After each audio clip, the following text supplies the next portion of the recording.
مثبت رد عمل ابھی تک کوئی عوامی رد عمل سامنے نہیں آیا ہے۔ یہاں پر یہ بھی بات میں آپ سے کہتا چلوں کہ ایران کے ساتھ ابھی کوئی حتمی معاہدہ نہیں ہوا ہے، یہ صرف ایک ابتدائی کچھ نکات ہیں جو طے ہو رہے ہیں، اور کہا گیا ہے کہ اگلے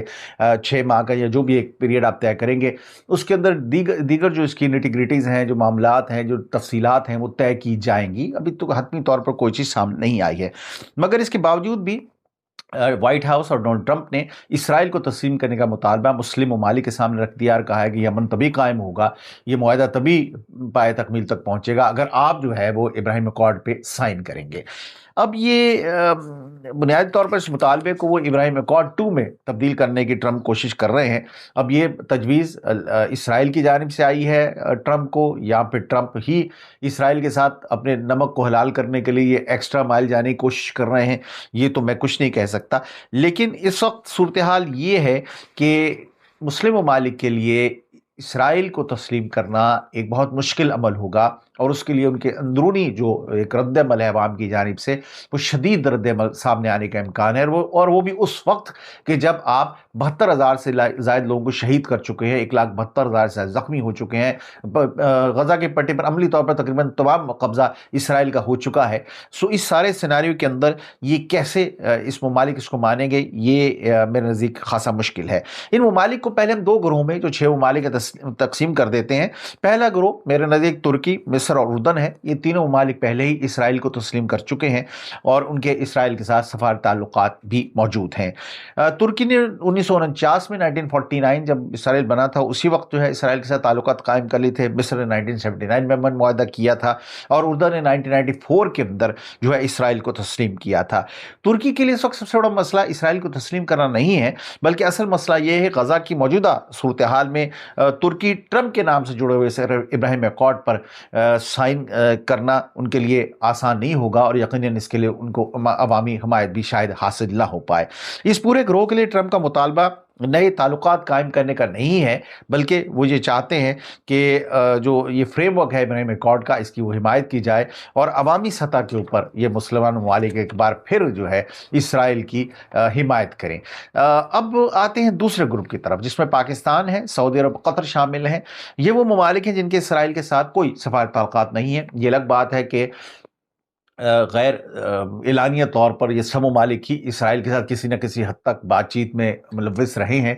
ماضی میں، جیسے کہ میں آپ کو پہلے آپ کو علم ہوگا ہی، پاکستان کی کئی ایک حکومتوں کے دوران ان سے اسرائیلی جو لیڈران ہیں ان سے ملاقاتیں پاکستانی وفود کی ہوتی نہیں ہیں، اور مولانا اجمل قادری صاحب کا ایک وزٹ کا دعویٰ بھی سامنے آیا تھا نواز شریف کے گزشتہ دور حکومت میں، کہ خفیہ طور پر انہوں نے اسرائیل کا دورہ کیا تھا، ان سے تعلقات قائم کیے جا سکیں یا اس معاملے کو نارملائزیشن کی طرف بڑھایا جا سکے۔ اور یہ اس سے ایک بات تو یہ واضح ہوتی ہے کہ ہمارے چند ایک لیڈران جو ہے نہ امت مسلمہ سے کوئی ایسا محبت ہے، نہ کوئی ان کو فلسطینیوں سے کوئی ایسی محبت ہے، وہ اسرائیل کو تسلیم کرنے کے لیے مرے جا رہے ہیں۔ پرابلم ساری یہ ہے کہ عوامی جو رد عمل ہے وہ شاید بہت زیادہ شدید ہوگا، شاید نہیں یقیناً بہت زیادہ شدید ہوگا پاکستان کے اندر۔ اور اس وقت جو صورتحال ہے کہ پاکستان کیوں کہہ رہا ہے یہ سارے معاملے کو، میں یہ سمجھتا ہوں کہ افواج پاکستان کے اندر سے بھی اس کا بہت شدید رد عمل سامنے آئے گا۔ موجودہ جو ہائبرڈ نظام ہے، پاکستانی عوام کو تو جوتے کی نوک پہ رکھا ہوا ہے، لہٰذا پاکستانی عوام کو تو کچھ سمجھتا نہیں ہے۔ ابھی بھی آپ اسرائیل کے خلاف جو مظاہرے ہوئے تھے، لوگوں کو اچھے خاصے ڈنڈے پھیرے گئے پاکستان کے اندر کہ جناب آپ مظاہرہ کیوں کر رہے ہیں۔ افسوس کی بات ہے کہ مسلم ملک کی جانب سے ان کے لیے عوامی رد عمل کوئی میٹر نہیں کرتا، وہ ظاہر ہے کہ اس پہ حسب معمول جو وہ بعض جو پچھلے ہم نے حالات دیکھیں، گولیاں تک چلائی گئی ہیں مبینہ طور پر خبروں کے مطابق۔ وہ اگر عوام کو گولیاں مار سکتے ہیں تو پھر ان کو ظاہر ہے کہ عوام کی کوئی خاص پرواہ نہیں ہے۔ مسئلہ اصل جو ہے وہ سیکورٹی فورسز کا ہے کہ سیکورٹی فورسز بھی اس پہ شدید رد عمل دیں گی موجودہ حالات کے اندر، جبکہ فلسطینیوں کا حقوق تقریباً مکمل طور پر غصب کر چکا ہے اسرائیل۔ آپ اسرائیل کے ساتھ جا کر جو ہے وہ بغل گیر ہونا چاہتے ہیں، تو یہ پاکستان کے لیے ممکن نہیں ہوگا۔ بھارت پاکستان نے گزشتہ جو بحران ابھی چل رہا ہے، اس ایران کی وار چل رہی ہے، اس میں ثابت کیا ہے کہ ایک ذمہ دار ریاست ہے، اور ہم سفارت سطح کے اوپر جو ایک اپنی سنجیدگی ہے وہ ہم نے ظاہر کی ہے۔ سو اس سارے سینیریو کے اندر اگر پاکستان کو مزید پش کرنے کی کوشش کرتا ہے امریکہ، تو کس حد تک پاکستان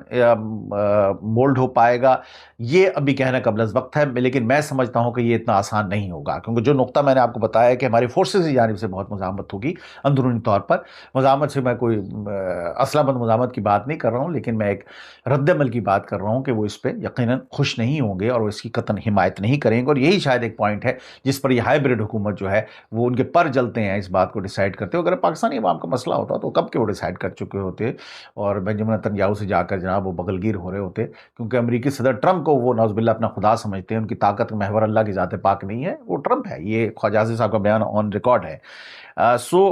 میری بات کچھ تلخ ہے، لیکن میں جب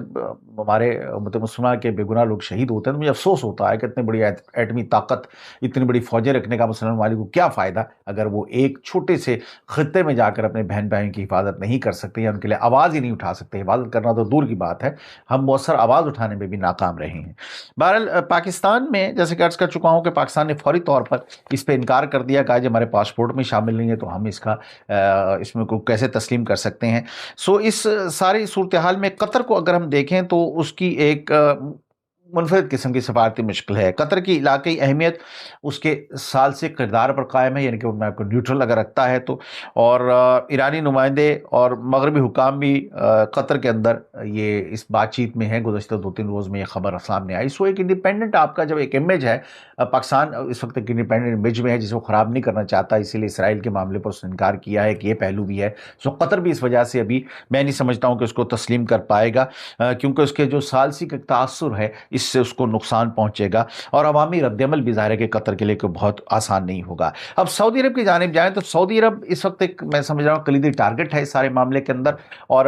امریکہ سب سے زیادہ سعودی عرب پر دباؤ ڈالے گا، کیونکہ سعودی عرب اگر مان لیتا ہے تو خیال یہ کہ پاکستان سمیت دیگر ممالک بھی اسرائیل کو تسلیم کر لیں گے اور اسرائیل کے ساتھ سفارتی تعلقات قائم کر لیں گے۔ کم از کم پاکستان یہ کہہ سکتا ہے سعودی عرب نے مان لیا، اب ہمیں بھی مان لینا چاہیے۔ لیکن پھر وہی بات ہے کہ سعودی عرب نے جو اشارہ بار بار اس حوالے سے دیا ہے، اور انہوں نے یہ کہا ہے کہ جب تک 2 ریاستی جو منصوبہ اس پہ عمل نہیں ہوتا، یعنی کہ فلسطینی ریاست بھی قائم نہیں ہوتی، وہ اس پوزیشن میں نہیں ہے کہ وہ اسرائیل کو تسلیم کر پائیں۔ اور اس وقت تو ظاہر ہے جب عملی طور پر اسرائیل تقریباً نہ ہونے کے برابر رہ گیا ہے، تو اس وقت سعودی عرب کیا تسلیم کر پائے گا؟ میں سمجھتا ہوں کہ یہ بہت زیادہ مشکل ہوگا سعودی عرب کے لیے بھی کہ ابراہیم ایکارڈ پر وہ سائن کرے۔ اس کے علاوہ آپ اگر دیکھیں ہم سارے سینیریو کو کہ اس سے آگے کیا ہونے کا امکان ہے، تو یہ دباؤ میں سمجھتا ہوں کہ ٹرمپ یہ کوشش کریں گے کہ دباؤ مزید بڑھایا جائے، کیونکہ اسرائیل کو ہر طرح سے خوش کرنا چاہتے ہیں، اور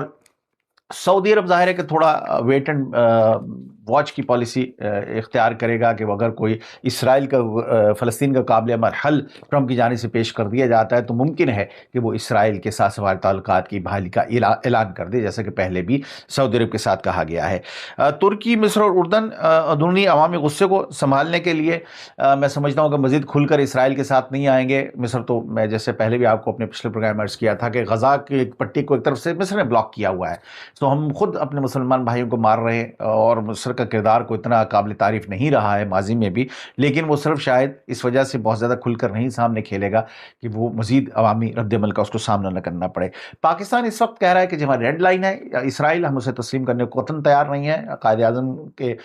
وقت سے لے کر پاکستان کے یہی ایک موقف ہے کہ جب تک فلسطینی ریاست کا قیام عمل میں نہیں آتا ہے اسرائیل کو تسلیم نہیں کیا جائے گا۔ تو اب یہ مزید پریشر کس سائڈ پہ جائے گا یہ تو آنے والا وقت بتائے گا۔ بہرحال یہ تھا میرا آج کا پروگرام، پسند آیا ہو تو کائنڈلی میرے چینل کو ضرور سبسکرائب کیجیے۔ میں فرحان اسلم، گزشتہ 29 برس سے صحافت کے شعبے سے وابستہ ہوں، برطانیہ میں رہتا ہوں، اور کوشش کرتا ہوں کچھ اپنے تجزیے آپ کی خدمت میں پیش کروں۔ اگر پسند آئے ہوں تو دوستوں کے ساتھ شیئر کیجیے گا، اور میرے چینل کو سبسکرائب کیجیے، اور بیل کا جو آئیکن ہے وہ ضرور دبائیے گا تاکہ میرے نئے پروگرام آپ تک پہنچتے رہیں۔ اس کے ساتھ ہی مجھے اجازت دیجیے، فی امان اللہ۔